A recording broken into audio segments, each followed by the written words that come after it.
जिंदाबाद इंकलाब जिंदाबाद। जिनके पास सरकारी द्वारा दिया गया पट्टा भी है, मतलब ऐसा नहीं कि वो जस्ट ऐसे ही रह रहे हैं, उसके बाद भी नोटिस जारी कर दिए गए हैं और अनाउंसमेंट किए जा रहे हैं कि बस्तियां तोड़ देंगे। कमाने वाला 10,000 है तो बिजली का बिल वो कैसे भरेगा? आप ये सेवा क्षेत्र है बिजली विभाग, किसी अडानी की जागीर नहीं है या किसी अडानी की वो कोई कंपनी नहीं थी। ये जनता के टैक्स के खून पसीने की मेहनत से कमाई से, गाड़ी कमाई से ये इंफ्रास्ट्रक्चर बिजली विभाग तैयार हुआ। पोस्टर कटी हुई है, हाथ में इनसे भी बात करूंगा। क्या कुछ मांग को लेकर यहाँ पर विरोध प्रदर्शन करने आई? हमारी झुग्गियाँ टूट रही है, 8 महीने से हम परेशान है, हमें न घर दिया जा रहा है न कुछ करे, बस आश्रय करके रखा है। अभी क्या देने का बोला है शासन ने? अभी बस इतना कहा है कि हम देंगे, लेकिन अभी तक दिया नहीं है। 4 महीने हो गए, सो रही है हमारी शासन। जाती तो अभी ऐसा नहीं होता ना। ये लोग 7 दिन से चक्कर लगा रहे हैं, अपने विधायक से बात कर रहे हैं, अपने पार्षद से बात कर रहे हैं, वो सब भाजपा के हाथ खड़े कर दिए, हम कुछ नहीं करते। हम देखते हैं कि अब किसी घर में बीमारी होती है, एक इंसान बीमारी होती है और परिवार बर्बाद हो जाता है। इस तरीके से जब अगर प्राइवेट होगा, वो जब मनमानी पैसे लेंगे तो वो प्राइवेट मतलब पूरा खानदान बर्बाद हो जाएगा। नमस्कार, बतंगड़ में आपका स्वागत है और मैं सौरभ शर्मा।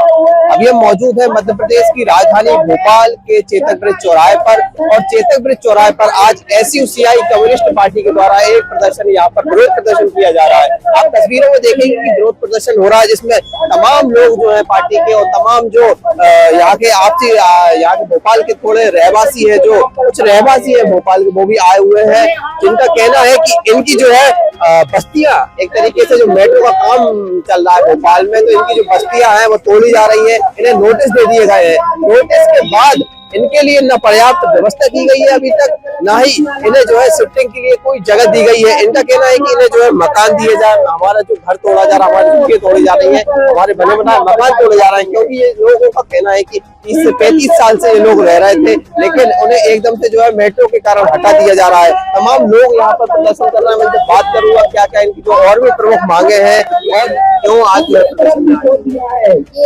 मेरा नाम ऋतु श्रीवास्तव है, मैं यहाँ पे प्रदर्शन कर रही हूँ। अभी अपन देख रहे हैं बस्ती बचाओ चल रहा है, बिजली स्मार्ट मीटर सरकार लगा रही है, जिस तरीके से शिक्षा को लेके भी जो काम चल रहा है, शिक्षा जितनी महंगी कर रही है सरकार, तो सरकार से हमारी ये मांग है, जो नीतियां हम बना रही है सरकार, हम जनता सरकार इसलिए बनाते हैं क्योंकि जनता के लिए कुछ सोचे, लेकिन सरकार नीतियां बना रही है वो आम जनता के लिए नहीं बना रही, पूंजीपतियों के लिए बना रही है।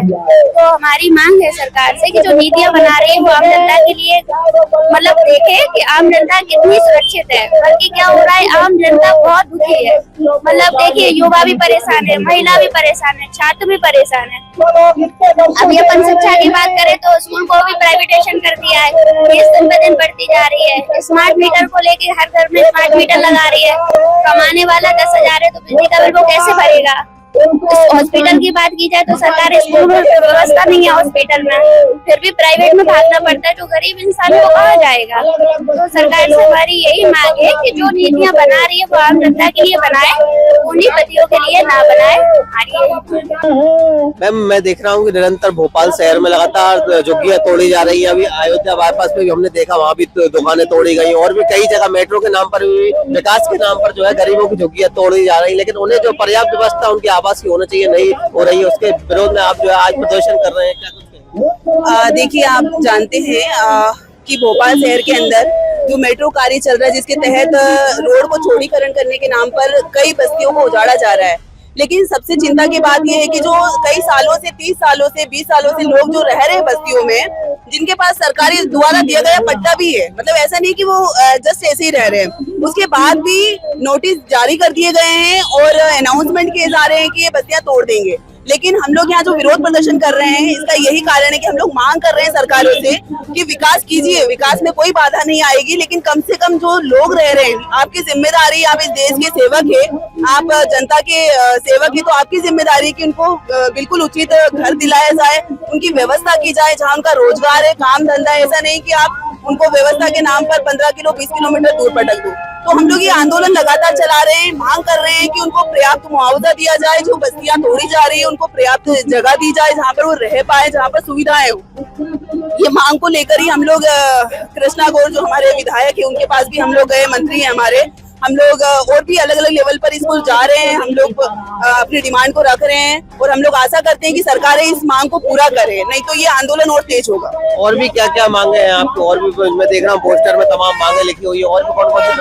दूसरा, हम लोग जो सरकारी स्कूल है हमारे मध्य प्रदेश में 1,08,000 सरकारी स्कूल है, उसमें से 94,000 स्कूलों को बंद करने की नीति सरकार लाई है। इसका विरोध भी हम लोग छात्र, महिलाएं, नौजवान हम लोग कर रहे हैं कि सरकारी स्कूल बंद नहीं होना चाहिए, क्योंकि जो सरकारी स्कूल है उसमें हजारों करोड़ जो जनता है उनके गरीबों के बच्चे पढ़ते हैं, थोड़ी बहुत शिक्षा प्राप्त कर लेते हैं। अगर ये स्कूल बंद हो गए तो शिक्षा उनसे बहुत दूर हो जाएगी, वो अशिक्षित रह जाएंगे। इसलिए हम लोग मांग कर रहे हैं सरकार से कि सरकारी स्कूल बंद ना हो।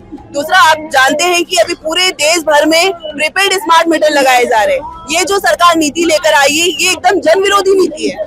आप ये सेवा क्षेत्र बिजली विभाग किसी अडानी की जागीर नहीं है या किसी अडानी की वो कोई कंपनी नहीं थी। ये जनता के टैक्स के खून पसीने की मेहनत से कमाई से, गाड़ी कमाई से ये इंफ्रास्ट्रक्चर बिजली विभाग तैयार हुआ। आज सेवा क्षेत्र को ये लोग बेच रहे हैं, तो ये सरकारों को समझना चाहिए कि ये किसकी सरकार है, अडानी अंबानियों की सरकारें है या जनता की सरकार है। अगर जनता की सरकार है तो ये सारी नीतियों को, चाहे वो स्कूल को निजीकरण की बात हो, चाहे वो अस्पतालों का हो, बिजली का हो, झुग्गी बस्तियों को तोड़ने का हो, इन सबको वापस लेना चाहिए। यही हमारी मांग है। पोस्टर रखी हुई है हाथ में, इनसे भी मैं बात करूंगा। क्या कुछ मांग को लेकर यहाँ पर विरोध प्रदर्शन करने आई? हमारी झुग्गियाँ टूट रही है, 8 महीने से हम परेशान है, हमें ना घर दिया जा रहा है ना कुछ करे, बस आसरे आसरे में करके रखा है। आपको मतलब झुग्गियाँ तोड़ने का नोटिस दे दिया? ये दिया 8 महीने 4 महीने पहले नोटिस दिया था। की गई, अभी तक हमारे घर की व्यवस्था नहीं की गई। हमने कई बार कहा हमारे विधायक से, हमारे नेताओं से, लेकिन कोई सुनने को तैयार नहीं है। कौन सी विधानसभा में आता है आपका? 67 में आता है। विधायक गोविंदपुरा कृष्णा गौर है हमारे यहाँ की विधायक। कई बार गए उनके बंगले, कई बार कहा, लेकिन कोई सुनवाई नहीं हुई। क्यों तोड़ा जा रहा है, ये कोई बताया आपको? मेट्रो जा रही है इसलिए तोड़ा जा रहा है। हाँ, तो हमारी मांग इतनी है कि हमें घर के बदले घर दिया जाए। हाँ, अभी क्या देने का बोला है शासन? शासन ने अभी बस इतना कहा है कि हम देंगे, लेकिन अभी तक दिया नहीं है। 4 महीने हो गए, सो रही है हमारी शासन। जाती तो अभी ऐसा नहीं होता ना। क्या कहेंगे, आपके जो है घर तोड़ने का बोला है? हाँ, घर तोड़ने के बोले, नोटिस भी मिली है हम लोगों को। नोटिस भी दे दिया? हाँ, नोटिस मिली है। तो आगे कुछ बोले नहीं आपको? नहीं बोले, मुझे वो बस घुमा रहे हैं, मिलेगा मिलेगा, लेकिन मिलने का कोई चांस ही नहीं है यार। 4 महीने से मुझे बस यही बोल रहे हैं मिल जाएगा, बस यही। क्या मांग करती सरकार? मांग हमको जो अपने घर के बदला घर चाहिए, जमीन चाहिए। आज विरोध प्रदर्शन देखने को मिल रहा है। लगातार हम देख रहे हैं बस्तियां उजाड़ी जा रही है भोपाल शहर में, और भी जो है तमाम आपके जो मुद्दे हैं जिसको लेकर आज आप प्रदर्शन कर रहे हैं, क्या मांग है आपकी सरकार? देखिए, आज दरअसल हम लोगों की जो पार्टी है एसयूसीआई कम्युनिस्ट, उसने पूरे मध्य प्रदेश भर में विरोध प्रदर्शनों का आह्वान किया है। ये मध्य प्रदेश सरकार की नीति है कि ये विकास की बात करते हैं लेकिन वो लोगों को बेघर कर रहे हैं, पानी की जांच नहीं कर रहे हैं। इंदौर में के भागीरथपुरा में गंदा पानी पीने से 35-40 लोगों की मौत हो गई। भोपाल में भी ऐसे ही पानी सप्लाई हो रहा है, कोई जांच नहीं हो रही है। ये लोग लोगों को शिक्षा देने के लिए कोई प्रयास नहीं कर रहे हैं। एमपी के 94,000 सरकारी स्कूल बंद करने वाले हैं। कोई प्रदेश की जो राजधानी है भोपाल, यहाँ की सड़कों की हालत किसी से छिपी नहीं है। जिन विषयों पर काम करना चाहिए उन विषयों पर काम करने की जगह कहीं बस्तियां तोड़ रहे हैं, कहीं स्कूलों पर बुलडोजर चला दे रहे हैं। तो हमारी ये मांग है कि जनता के जो मुद्दे हैं उन मुद्दों पर सरकार को रिएक्शन देना चाहिए। सरकार को चाहिए कि लोगों को बेघर करने की नीतियों की बजाय उनको घर उपलब्ध कराए।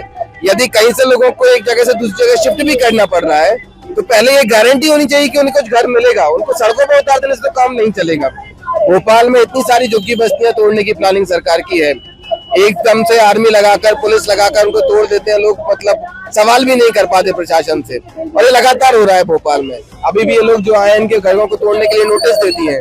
ये लोग 7 दिन से चक्कर लगा रहे हैं, अपने विधायक से बात कर रहे हैं, अपने पार्षद से बात कर रहे हैं, वो सब भाजपा के हाथ खड़े कर दिए, हम कुछ नहीं कर सकते। अभी हालत है कि घर तोड़ देंगे, बाहर सड़कों पर बैठे रहेंगे बच्चों को लेकर। हमारी मांग है कि बस्तियां उजाड़ना बंद किया जाए। अगर कहीं से बाई चांस ऐसा हो रहा है कि बस्तियों को शिफ्ट करना पड़ रहा है तो पहले घर दिया जाए, घर के बदले में घर दिया जाए। इस मांग को लेकर हम लोग यहाँ विरोध प्रदर्शन कर रहे हैं। भैया, पोस्टर रखे हुए शिक्षा स्वास्थ्य के निजीकरण पर रोक लगाई जाए, किस प्रकार देखते हैं कि निजीकरण कैसे हो रहा है? देखिए, जिस तरीके से अभी पूरे स्कूल को जो मुद्दा है कि 94,000 सरकारी स्कूलों को बंद किया जा रहा है, अभी केंद्र सरकार ने लोकसभा में डाटा दिया कि 93,000 स्कूल बंद कर चुके हैं। तो हम लोग वो देख रहे हैं जिस तरह की एजुकेशन, क्योंकि एजुकेशन जरूरी है, हम और माँ बाप जो चाहते हैं कि मतलब कम खाएंगे लेकिन स्कूल में पढ़ाएंगे, तो उस तरीके जब सरकारी स्कूल नहीं होंगे तो मजबूरन प्राइवेट में जाना पड़ेगा। लेकिन प्राइवेट की जितनी फीस है, अभी हम देखते हैं कि हर साल जब सेशन एंड होता है, एग्जाम का समय आता है, तो न्यूज आती है कि इस माँ बाप ने सुसाइड के लिए फीस नहीं भर पाए, अपने गहने बेच की फीस भरी। तो इस तरह की हालत अभी है। जब सरकारी स्कूल हैं, जब नहीं होंगे तो कब तो और बुरे हालात होंगे। साथ ही स्वास्थ्य भी इस तरीके से ही है। हम देखते हैं कि जब किसी घर में बीमारी होती है, एक इंसान बीमारी होती है, पूरा परिवार बर्बाद हो जाता है। इस तरीके से ही जब अगर प्राइवेट होगा तो जब मनमाने पैसे लेंगे तो वो प्राइवेट मतलब पूरा खानदान बर्बाद हो जाएंगे। इसलिए शिक्षा स्वास्थ्य जरूरी है। जो सरकार दे मुफ्त में दे, अच्छी दे, इसको लेकर ये पूरा आंदोलन चला रहे हैं।